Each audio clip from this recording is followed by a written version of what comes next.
Hey guys, what's up? TGS here. Today, an analysis on Ayaka. First of all, I want to say that despite the title I put, this doesn't want to be a deliberately negative video towards Ayaka. Personally, from what I perceived in the past year of Genshin, but even longer to be honest, is that Ayaka is one of the most vague characters in the game when it comes to people being able to define how good she is in regards to the meta. You will find a lot of people who just think she's shit and clunky, but you will also find just as many people who still believe she's top tier. So this video is primarily focused on my honest thoughts regarding how good she is, also of course considering the latest improvements she got in Fontaine. And this might be especially helpful for you if you're interested in her upcoming rerun. First of all, something I really want people to understand about Ayaka.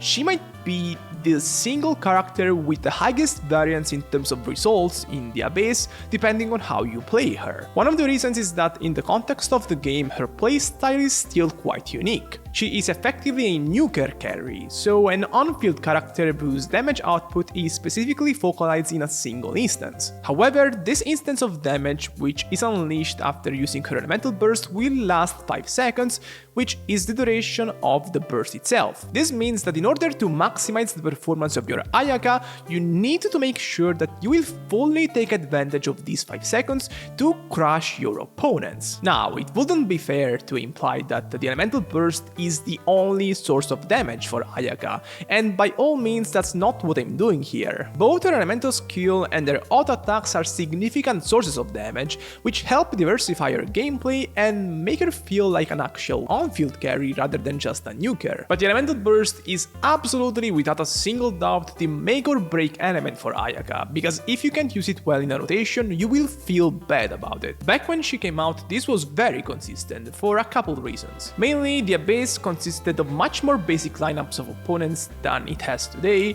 that were much easier to group through characters like Venti or Kazuha, and also had lower HP pools. This allowed Ayaka's elemental burst, which really set a new standard for damage at the time, to really make Ayaka feel the best carry in the game. Meanwhile, now that Abyss lineups are not so basic and opponents also have more complex patterns in general, it surely got harder for Ayaka to exert that type of dominance, but not to the point it's impossible. If you look around on the internet, you will actually find a lot of impressive Ayaka clears in recent Abysses, even against bosses. Let me remind you all that if you enjoy my content and my theory crafting, you can show your support by subscribing and leaving a thumbs up, and also by following me on Twitter. Assuming you have the right level of investment on your Ayaka, it's all about two things mainly. The first is good positioning, and the second is choosing when to use your abilities at the right moment. Positioning is kinda obvious, but the second thing is what's truly worth elaborating on. The thing is, Ayaka still probably has the strongest 5 seconds long window of damage in the whole game. That means that she will find herself in a lot of situations where she's overkilling opponents. Basically, she's dealing more damage than what's needed in a specific situation. This is exactly what you want to avoid. You want to avoid using the elemental burst in situations where you can clear the current wave in feasible amounts of time without it. If you look at Ayaka's speedruns, even the Constellation Zero ones, it's very rare to find examples where she's using her elemental burst more than once or twice in a single room. These speedruns are a truly remarkable display of skill, but it's very important to understand that reaching that ceiling of skill is not easy at all. It involves both having full knowledge of all the limits of damage your team has and having full knowledge of each specific Abyss room for each specific speedrun. While I'm obviously talking about a level of play most people aren't necessarily interested in, so speedruns, I'd argue that for you to feel like you have a very good carry in the case of Ayaka, you kinda need to master this stuff even for more casual play. It's different for characters like Alhaitham, for example, who have a more flexible playstyle. With Alhaitham, you can simply alternate between his elemental skill and his elemental burst and deal the same kind of damage all the time. You don't really need to strategize that much. While with Ayaka, since her damage is so focused around her elemental burst, you can't just follow pre-established established rotations all the time and be fine. Long story short, the difference between a skillfully used Ayaka and a casually used one is just night and day. The next thing I want to talk about are her requirements in terms of teams and weapons. Something people really like to say about Ayaka is that she has high requirements in terms of 5-star characters on her teams and 5-star weapons to deal damage, so Mist Splitter. I partially disagree with this, but I can also see where people are coming from. It is honestly undeniable that Mist Splitter is huge for Ayaka. If you don't have it, you will miss out on tons of damage for her in real gameplay. The negative here for Ayaka is that some of her best alternatives, like Wolffang or Jade Cutter, both provide crit rate substats that aren't easy to manage on a character that basically gets 55% crit rate for free. Now, on the point of her specifically relying on Mist Splitter, I don't consider it that much of a negative, because I think that most hyper carries kind of rely on their signature weapons, not rely in the sense that they're shit without it, but rely in the sense that it's a very convenient boost. It's possible to argue that it's a bit more convenient on Ayaka than others though, because she is a nuker first and foremost, and her reaching certain thresholds of damage with her elemental burst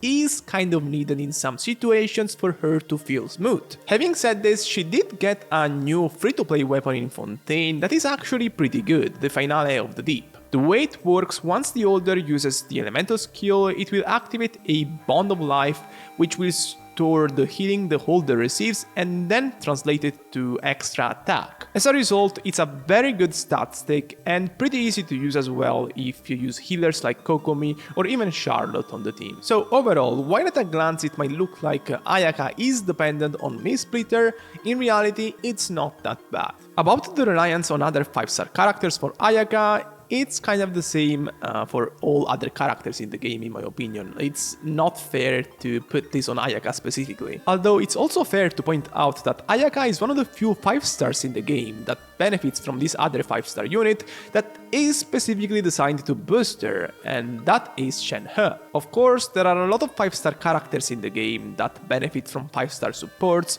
like Furina, Kazuha, and Nahida, but you pull these supports to play them in a lot of teams, while for Shenhe, you pull for her to play her with Ayaka first and foremost. There is also Breezely now, but first and foremost Ayaka. But even in this regard, Fontaine brought new alternatives, specifically the teams with Furina. The Fontaine-based team I liked the most for Ayaka contains Furina, Charlotte, Kazuha, and of course Ayaka. And I like this the most because I feel like replacing Shenhe with Charlotte is just better than replacing Kazuha with Jean, as Ayaka does not feel good without grouping. In a way, this variant feels like a breath of fresh air, because Furina being able to deal so much damage as a sub DPS makes the total team damage feel higher when Ayaka isn't using her burst. Since this kind of tackles one of the flaws I talked about before, this is pretty nice. Still, I wouldn't call this Furina variant better than the other Ayaka variants if what you want is getting the fastest possible results. Other variants like the Kokomi variant, the Mona variant,